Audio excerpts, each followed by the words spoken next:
Hello. Hey, hey. You know, it's weird. It's just two of us. Like it doesn't feel I was just thinking the normal same anymore. thing. I've gotten used to having so many people to talk and introduce and fit on the couch and all that. And like, now it's just you. I don't know. And honestly, it's I got blurry there. But yeah, and it's like at the end of the show now, our voices are gonna be gone. We're gonna be exhausted. It's whew, it's a lot of Yeah, work.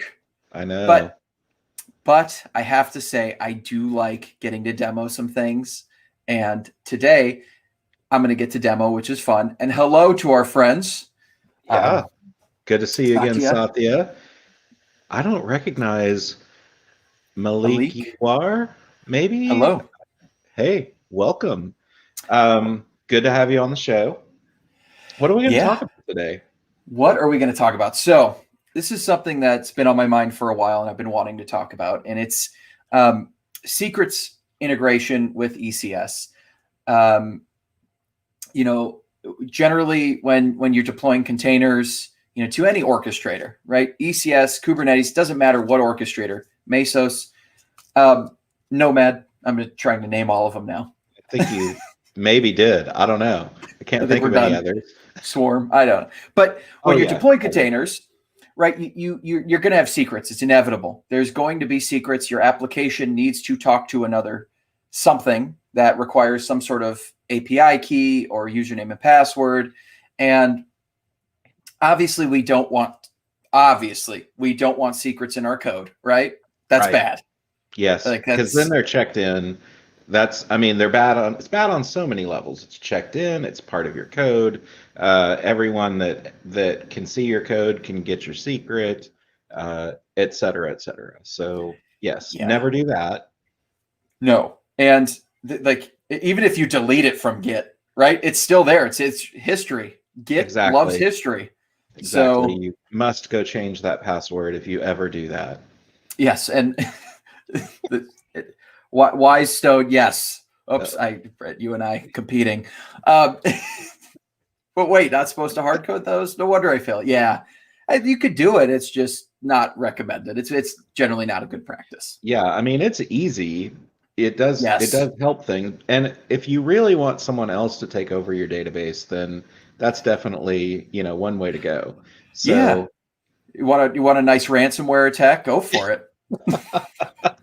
Expose those secrets. Okay. All seriousness, do not do that. That's bad. yeah, Um, yeah, don't do that. oh, hey. Okay. So Oh, yeah. Malik, new to the channel, just passed my solutions architect certificate. So looking to learn more. Awesome. Yeah. Awesum. I Also, have I have go the ahead. associate, and then I have the professional certification. And I'll tell you, the professional certification, oof, that exam, I came out just sweating. It was nerve wracking. But I'm glad you anyways, passed. That's congrats. that's really great. Yeah, that's awesome. Are you talking about me? Yeah, thank you. I'm just kidding. Anyways, Sophia, by the way, has been away, but he's been away doing some work. Now, I mean, we all work. Come on.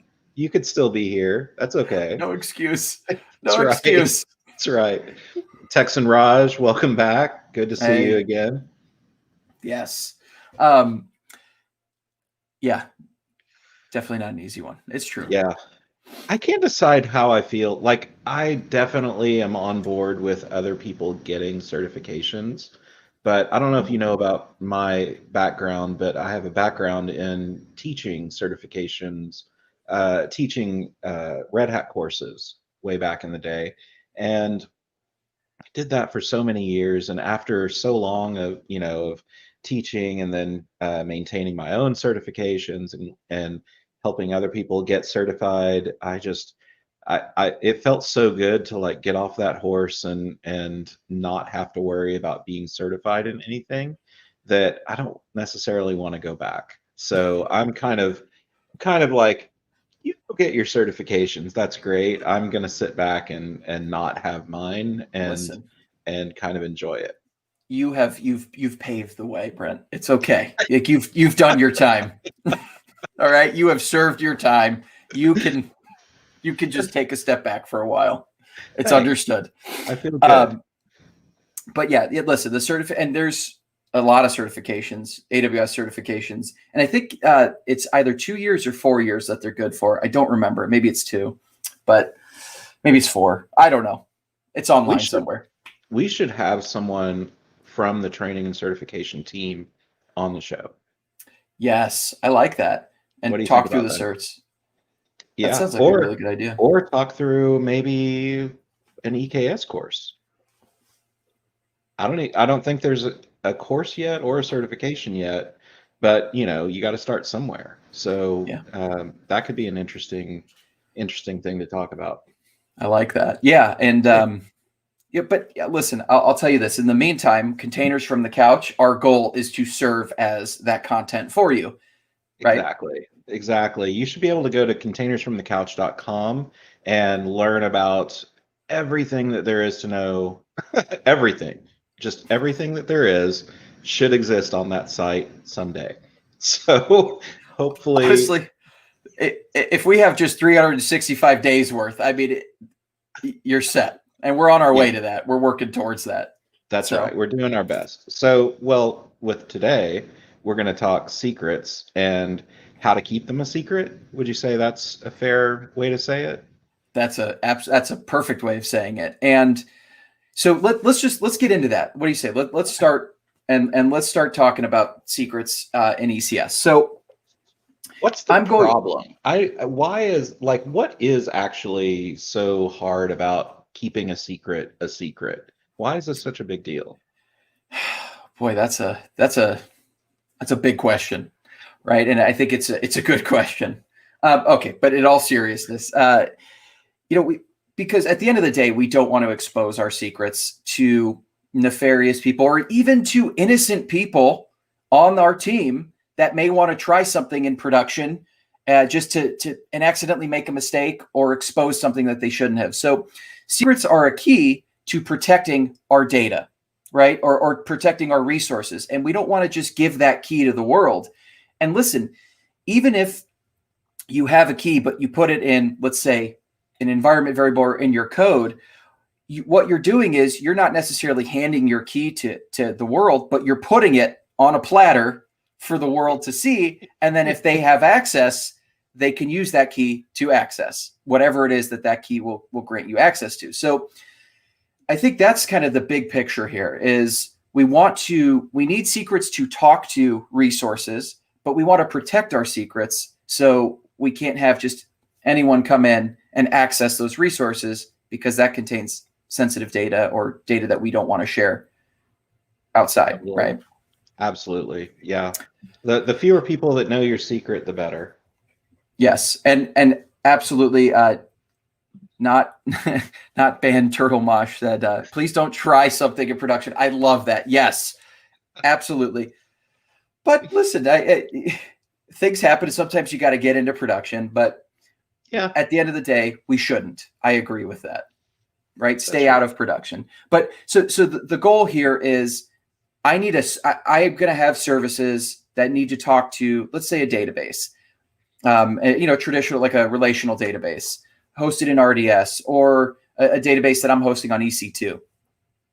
I need to expose that secret to a task in ECS. So let's talk about kind of the workflow and what that looks like. So let's get to the screen share. Oh yeah, we have one of those. We do have one of those today. Sweet. And thank you, Brent. Okay, so let's start in the console now. For the sake of time, I've built a cluster of VPC. I built all my resources from that perspective ahead of time, just to save some time. And in this example, I have an ECS cluster that has 3 EC2 instances as my my data plane. So my containers will run on EC2 instances in this example. You may notice that whenever I work with ECS, I 99.9% of the time work with Fargate, but today I wanted to do EC2. So yeah, and I think EC2 kind of will help us sort of expose, I don't know, some of the differences between doing things in Fargate and doing things with EC2. So we can Yes. kind of talk through both levels if we want to. Yeah, great point. And also the integration I'm going to show you today exists in Fargate or EC2. So just so you know. Okay, so I have my ECS cluster. I have EC2 instances to serve the containers, and I have a Bastion host because I'm an SSH in, and I want to actually do some work with the Docker and I want to see the containers running and show some things. Okay, so in this example, I want to create a service. So I'm going to start. Let's create a task definition. I have one here. We could actually even let's create a new revision. Oh, hey, Techie Stories is here. I knew she would show up eventually since we're talking security and secrets. Yes, yes, yes, yes. Okay, so I'm going to create a new task definition. All right, I'm going to create an EC2 task definition, and I'm going to call this service ECS demo. Let's talk secrets. Okay. Now, with my ECS, with my task, I want to assign a role. It's very important that if your ECS task needs to access resources, AWS resources, you assign a task execution role. The task execution role is basically an IAM role that will allow my service or my tasks to talk to AWS resources that I've deemed allowable in that IAM role. I'm going to choose bridge networking mode because I'm running these on EC2. I don't need to attach a security group or anything. So I'm just doing bridge, which is local networking. Now, did I do this up here? Oh, task role. Geez, I'm really, anyways, I kind of mixed up my two roles. So the task execution role is designed to is there to control when your task comes up, can it pull an image from ECR? And can it talk to CloudWatch for logs, etc. That's the task execution role. The task role is what I mentioned earlier. Sorry, a little brain slip there. Okay, so let's add some CPU and memory. I'm feeling really generous, so I'm going to give a full CPU and a full gig of RAM to my containers. All right, so we're going to call this container secrets. I do have actually a Docker image that I want to use. Docker PS, do I have it here? So this is my image. So I've created just a basic Docker image, which I'll go through in a moment, but it's just an Alpine image. It has AWS CLI installed. And the command on startup is it just sleeps for a long time. And that's intentional because I want to actually have it running for a while and I want to show some things. Okay, I'm keeping all of this very simple, but as you can see, when I create my task definition and my container definitions, the container definition is essentially saying, here's my container I want to run from this image, and then here are all the different components that I need or the different tweaks that I want to make. So the first thing I'm going to do is I'm going to add my secret here, my secret, top secret, and I'm going to make the value do not read me. Okay, so this is my secret. Now, in the chat while I'm doing this, if anyone wants to interject with what they think is going to happen, I'd like to hear what folks think is going to happen. So this is my task definition, and I'm going to just put my secret in there as an environment variable. Okay, gotcha. And we're going to add my container. That's all I need for now. We're going to keep it at that. And so this is what a lot of organizations do. And they just add in their secret as an environment variable. And there was a time when this was actually, about the only thing you could do, right? This was better than checking it into Git, but still not as great as it could be. So I think that's kind of where you're going with this. So we're just kind of starting from a historical perspective that some people out there might still be doing today. Exactly. So first and foremost, so my task definition is created. Now, if I were to go into the console, I look at my task definitions. Sure enough, if I look at my environment variables, there it is. Did someone catch it, Brent? Yeah, totally. Satya said it's going to be visible from the AWS console, and JLinux said those are going to be available in plain text. And then Exactly. Robotic Mind 90 asked kind of an interesting twist on the question, can you use Vault for that? And in a way, that's kind of what we're going to go do next, except we're going to substitute, instead of Vault, we're going to use the secrets manager that AWS has. Yep. So same idea, though. Exactly. Yeah, literally same concept. So, okay. So I have my environment variable. So yes, we found our first flaw here is that in the console, anyone who goes and looks at this service or looks at this task definition, they're going to see my secret is in plain text available in the console. So that's not good. But let's say we don't allow anyone to access the console. Okay. So that's okay. So that's one protection we have so people can't see it. And let's say we somehow limit them from the APIs because, of course, I can also get those values if I were to make a call from the AWS CLI, if I were to describe that task definition. So two things that are now I'd have to find a way to restrict access to those. And frankly, no one should be seeing secrets. Even people that are managing the secrets, it should be very hard for them to see the secrets. Right, totally.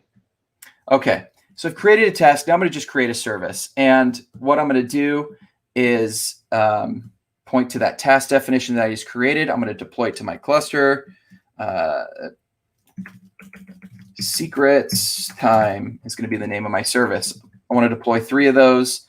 I could choose my placement strategy. So one thing with ECS that I don't think we talk about enough is this is a really robust container orchestrator.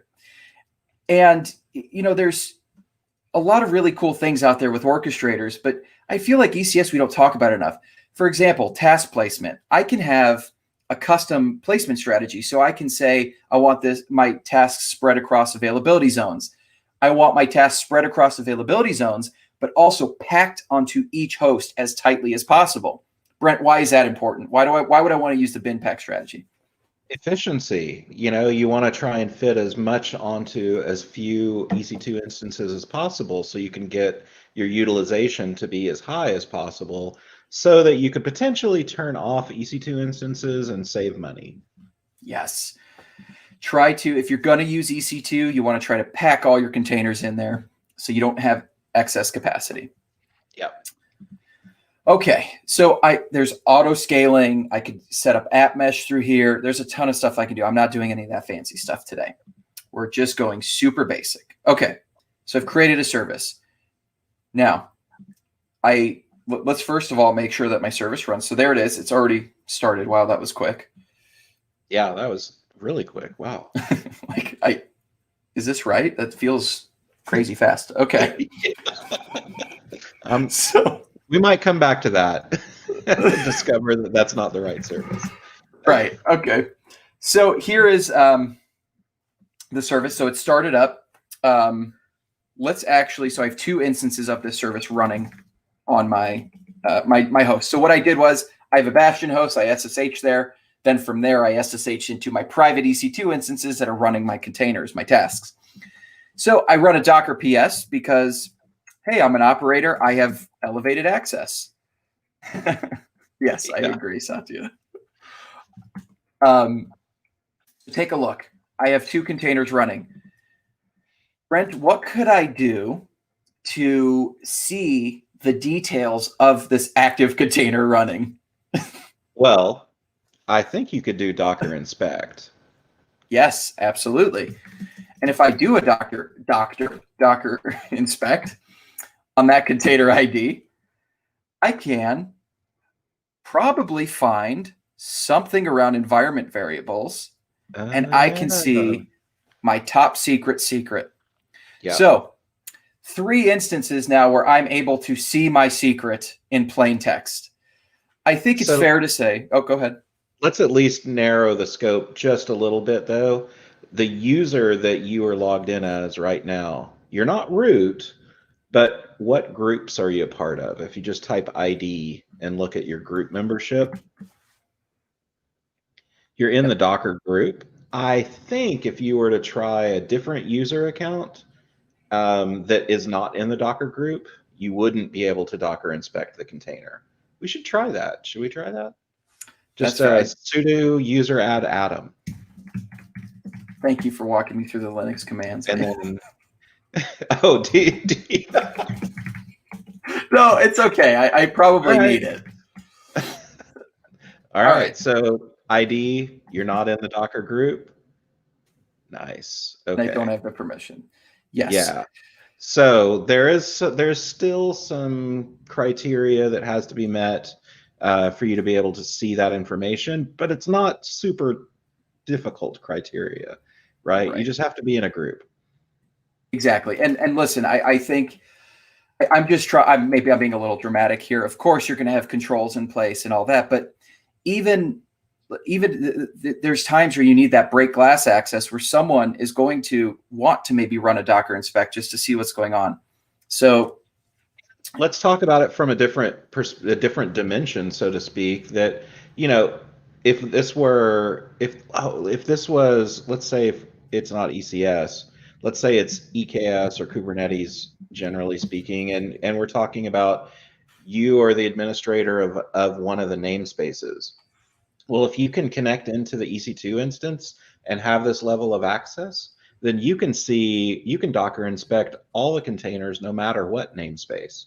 So you might be able to go out and discover other teams' secrets and be able to see, what credentials they're using and connecting to and that sort of thing. So this is in a way kind of a different level of walls that you have to overcome and that might be put up. So there's namespaces, there's clusters in the ECS world, and then there's the EC2 instance itself where your containers are running.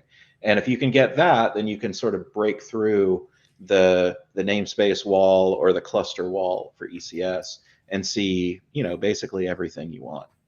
Yeah. So one last thing I wanted to do was just exec into the container. And of course, if I run env, I will see that secret there. Okay. So I think we've touched on all the different dimensions. Is there any dimensions I've missed for accessing this? No, I think that's everything. So that's EC2, the console. Did we do the CLI? We talked about the CLI, but it's the same concept. Yep. It makes sense. So cool. Yeah. Okay. So we've seen, obviously we need to do a little better here. This is not great. So this is where the integration with Secrets Manager comes in. So if you're not familiar with Secrets Manager, it's a way to manage your secrets in AWS. Essentially, you can control access to those secrets through IAM, and you can control based on that who can access what secret, when and where. And also, you can version your secrets. There's auto rotation. So one really cool thing about Secrets Manager is with RDS, Relational Database Service, you can have it auto rotate credentials for you. Just on your behalf, it will automatically rotate your user credentials. But if, let's say, you have a service that talks to an external API and you want to write a Lambda function to rotate those secrets on your own, you could do that as well. And you could use that Lambda function with Secrets Manager and have that Lambda run and automatically rotate and update those secrets for you as well. So yes, good feedback on RDS Secrets Manager. Yeah, that's cool to hear. Okay. So let's go back now and let's actually set up the integration. So there is a doc for this in the AWS docs. And actually, I have a link here. Perfect. Thanks. So for specifying sensitive data using either Systems Manager Parameter Store or Secrets Manager. So for today, we're using Secrets Manager. But you can also use SSM Parameter Store as well. Okay. So there's just some kind of prerequisites you have to get set up, and I've done all these things. So if you're interested, just look through the docs. It explains what you have to do to enable it to make sure it runs. But of course, the most important thing is that task execution role that I mentioned earlier needs to have access to my secret and Secrets Manager so it can actually pull that secret down and set it as an environment variable for me. So we're going to do that. So let's go back to the ECS console. We're going to go back into my task definition. So this is my task definition, which again, the task definition is just my basically my instructions or my description of how I want to run my containers in ECS. So we're going to go back here, and actually what I'm going to do is I'm going to take, let me go back to my other task definition. Sorry, I'm doing a little cheating here, but I'm going to go here and we're going to go back to my secret, and we're going to set my secret actually, and we'll get that secret value too. So the difference here is the way I'm going to define this secret as my environment variables. So you can see I have a key, which is going to be, I'm naming secret, and then the value from. So if it's you like look an here, ARN, right? Exactly. And actually, let me grab that ARN too while I'm at it, because I have a different secret I want to work with. And so if we go to Secrets Manager, so many secrets, so many secrets, and we like to keep secrets. Okay. And you can see here CDK, because how did I create these things? With the CDK. Okay. Here's my secret ARN, my resource name. We're going to go into here. We're going to update my environment variables, and we're going to say secret. So this is just my key. So my key can be whatever makes sense to me. And I'm going to say value from. And all I'm going to do is put the ARN of that secret in there. Well, I'll tell you these secrets because they're meaningless. So it's no problem. The demo secrets. Okay. So I'm going to still keep my top secret in there to show the difference. But now what I'm doing is I'm saying, here's my key, which is going to be, just secret. And I'm going to say value from this secret and secrets manager. Uruguay. Hello. Yeah. Hello back to Uruguay. Also, thanks for watching on the YouTube channel. That's awesome. Yes. Okay. So I've updated my task definition. Now we're going to go back to my cluster and we're going to update my service. So a task definition, you think of it like a pod, it's like or a task is like a pod. Sorry, it's like a pod spec. Yep.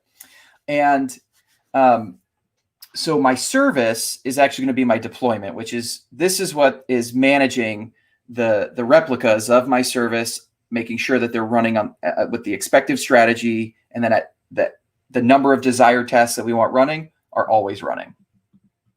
So let's update my service, and we're going to point to my latest revision. So my latest revision now is has the secret in Secrets Manager. Gotcha. Actually, so we're going from not environment variable, straight up environment variable, but instead pull from Secrets Manager. Exactly. So if we go back now and we look at the service, we should have secrets coming up. I wonder if I need to modify my IAM role. Yes. So this is good. I'm glad I did this. So your IAM role doesn't have permission to read the secret.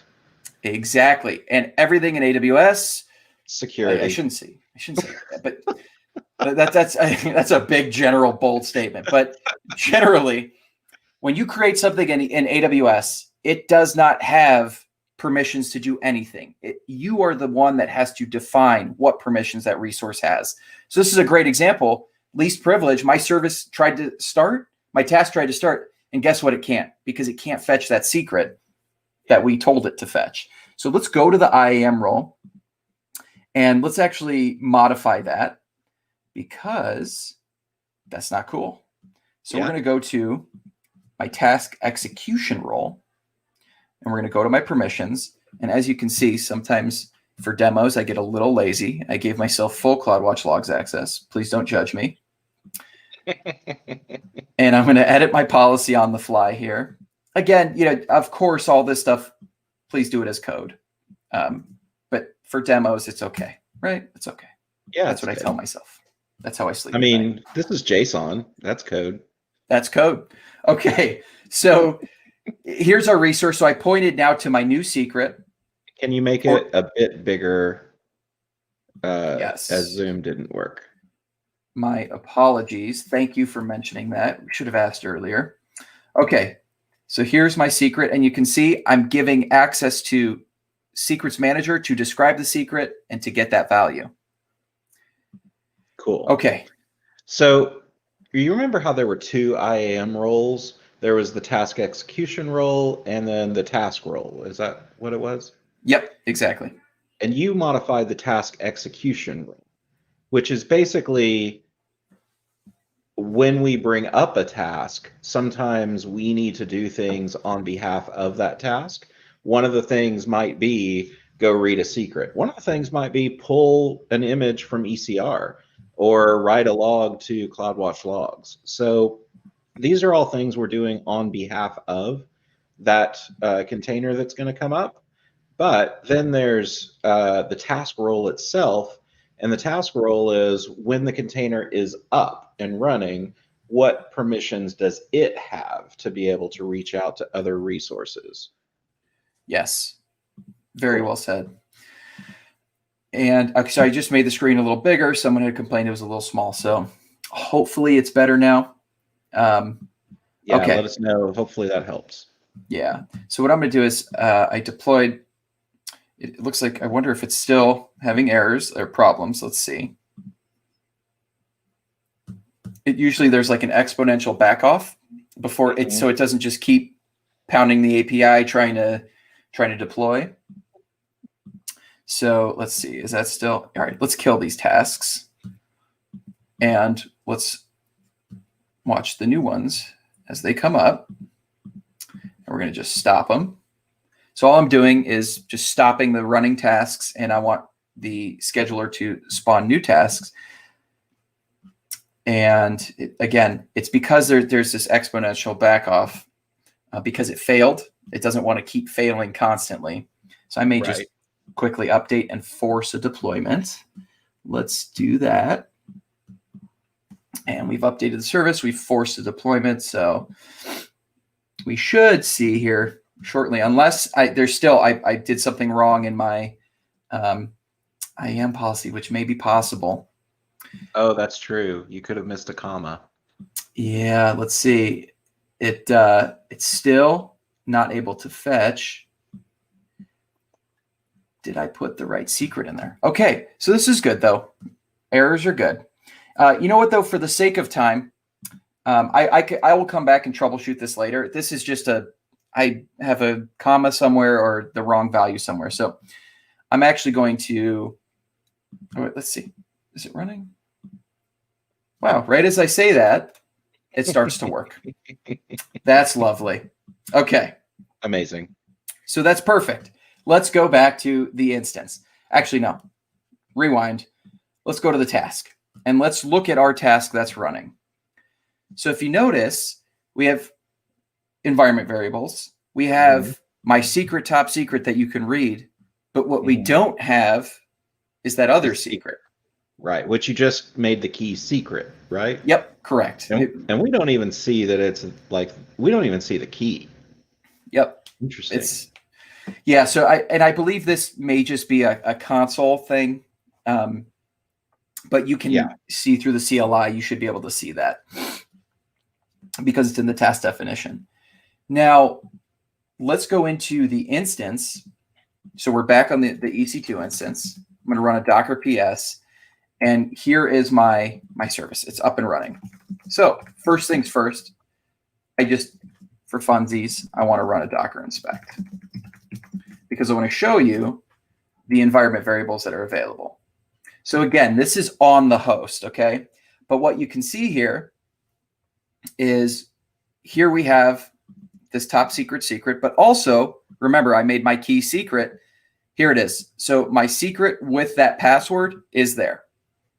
So again, you need elevated host access. There's a lot that you have to do to get here, but I'm just trying to simply show that when you set them as environment variables, there is still some inherent level of risk here because I can see them. But again, Docker inspect is really, it's going to be able to show you basically everything. Exactly. This is root level. Yeah, this is basically root for your container. So if you can get to Docker inspect, or heck, if you can Docker exec like you're doing here, then Yep. yeah, you can get in and you can see stuff. Yes, exactly. But so what we've done though is we're offloading the basically the fetch of that secret to ECS to get that secret from Secrets Manager, which has a limited scope permission to grab that secret. So what we've done is I don't have to worry about someone in the console seeing that secret in my task definition. I don't have to worry about someone having to update that secret or just manage that secret within a task definition in code and trying to figure out how to dynamically populate it. I don't have to do that because that's what people did before. Before this functionality existed, if you wanted to store it as an environment variable, you had some logic you wrote that still, because you didn't want to store it in code, you dynamically still put it in the task definition at deploy time. But here, I don't even have to think about that. It's not available in the task definition from the console. I only see it pointing to that secret. So you basically walled off one whole class of users, the AWS users. So anyone that's using IAM to access any information about this running container, they shouldn't be able to see the secret anymore. Now they could probably go, if they have permission, go to the secrets manager, find the ARN for this particular secret and read it, but you've then granted them permission to do that through IAM. Now, if you give someone SSH access to the instance, that's a different category of usage. So you could imagine that like maybe developers, they can have console and CLI access, but they can't have SSH access. That would be the kind of scenario we're setting up here, where you're limiting, tremendously who can have access to the CLI, to the Docker daemon, and then to be able to read the secret. Exactly. So were you going to say something else? Go ahead.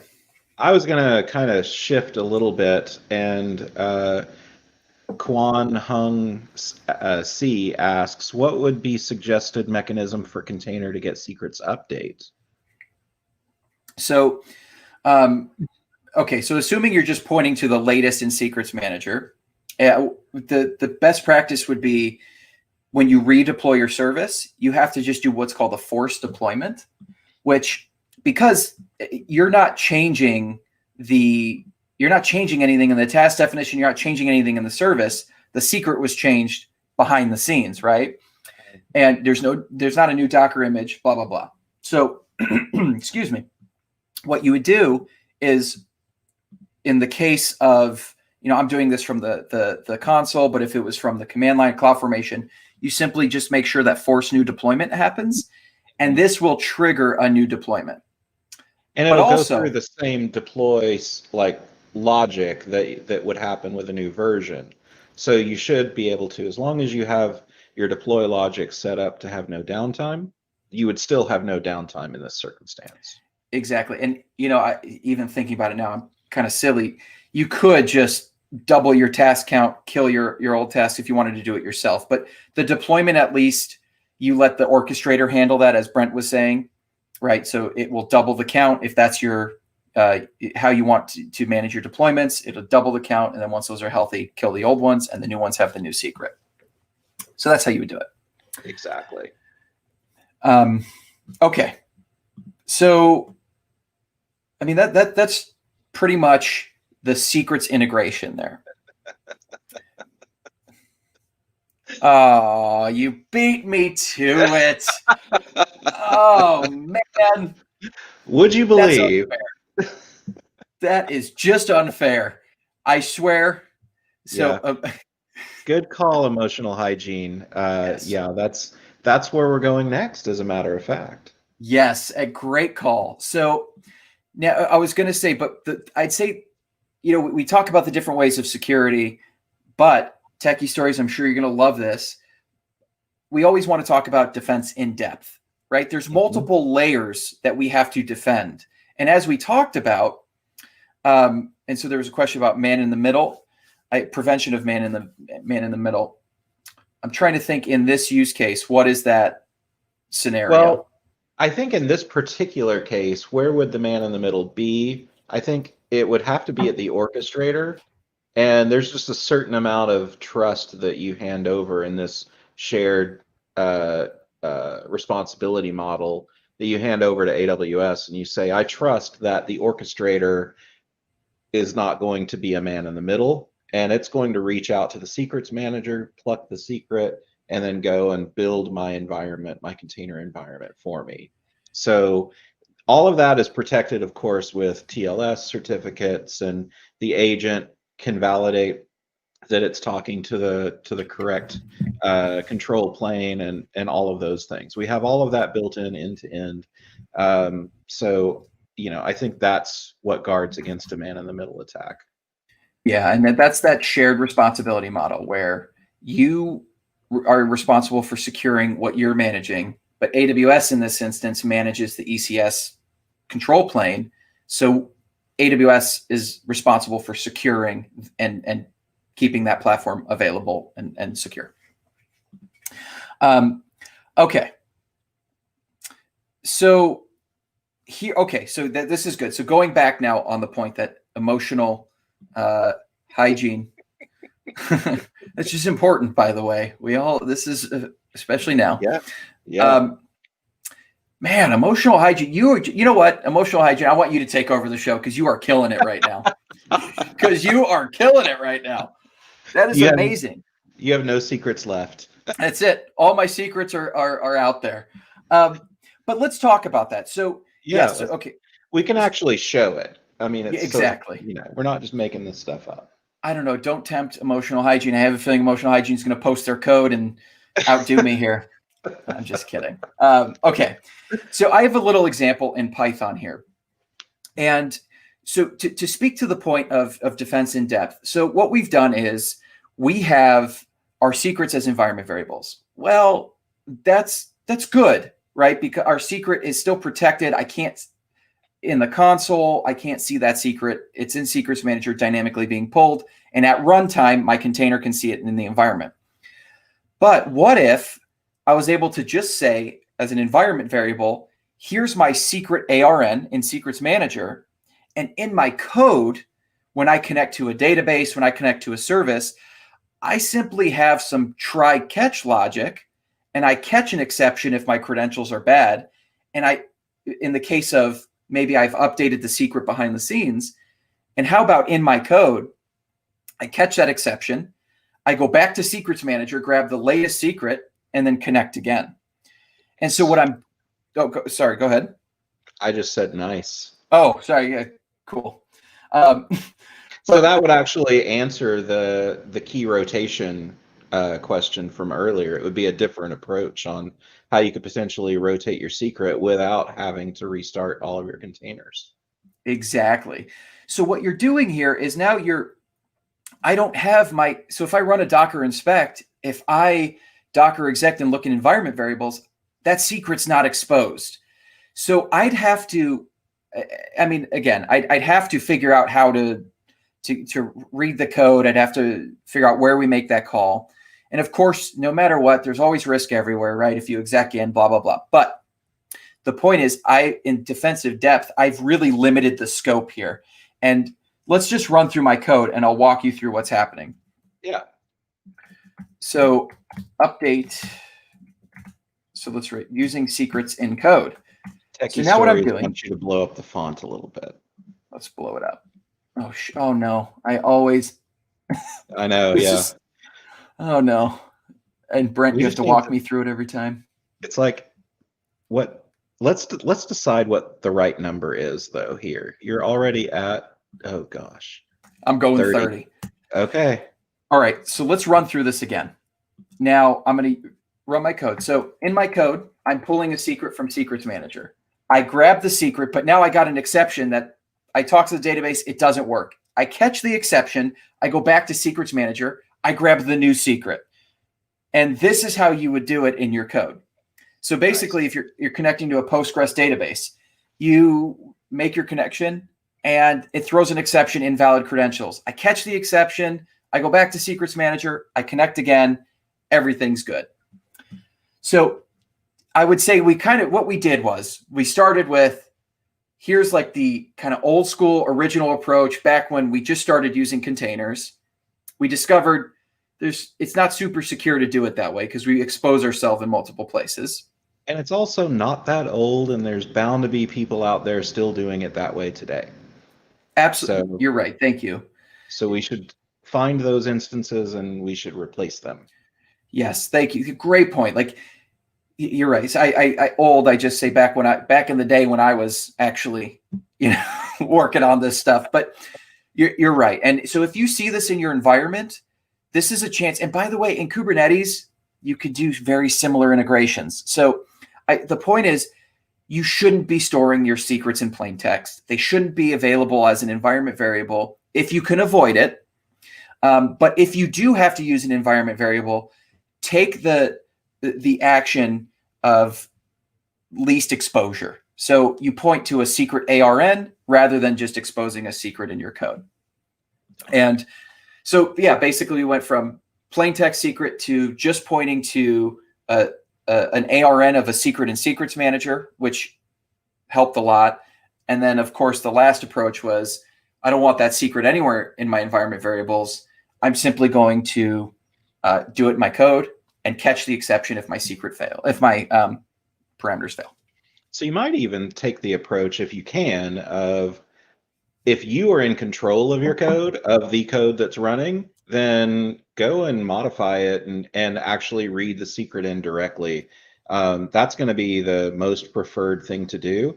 And then there are some circumstances that'll come up when you're running someone else's code. Maybe you don't have full control over what that code is doing. And in that case, providing the environment variable using the Secrets Manager integration is going to be the preferred way over just dropping in the plain text secret into the environment. Yes, absolutely. And there were some good questions.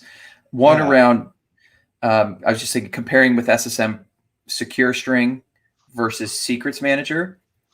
Let me post that up here. Sorry. Yeah. So if you compare SSM parameter secure string to Secrets Manager, what's the difference and what scenarios do they fit into? Really good question. And I just want to make it clear, I'm by no means I'm not the expert in these services, so I'm sure there's other really great answers out there.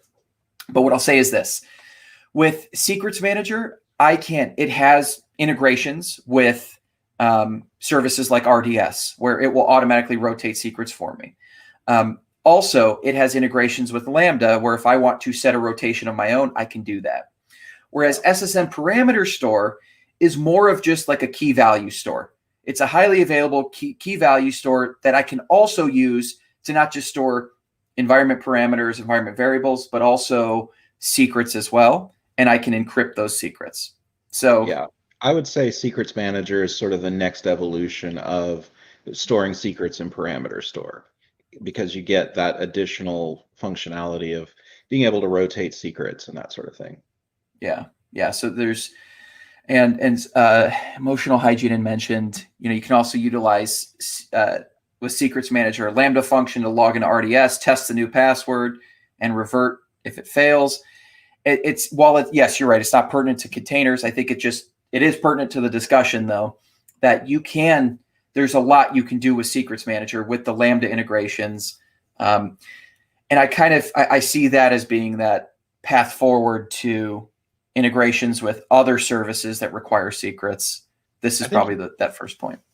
I think it's also probably worthwhile to just point out the password approach on the database side might be sort of similar to a blue-green deploy, where you typically are going to rotate along with, say, a migration of some sort. So you do your migration, you create a new username with a new password with all the same permissions that your old username has, and then you can rotate all your containers over to using that new credential.